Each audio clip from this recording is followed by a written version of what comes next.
திரிபுரம் எரித்த விரிசடை கடவுள் தேரில் ஏறி வருகின்றான்.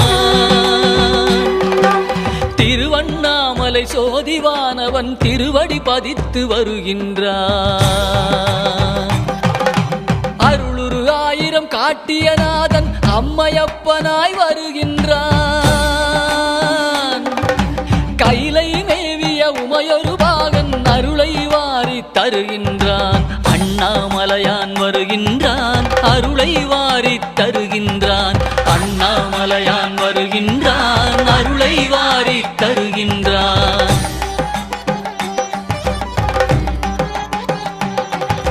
குருவாய் திருப்பெருந்துறையில் அருளிய கோலம் காட்டி வருகின்றான். திருவாய் மலர்ந்து வேதம் உரைத்த திருவாசகத்தான் வருகின்றான். மதுரை மாநகர் குதிரை சேவகன் மறுபடி ஒரு முறை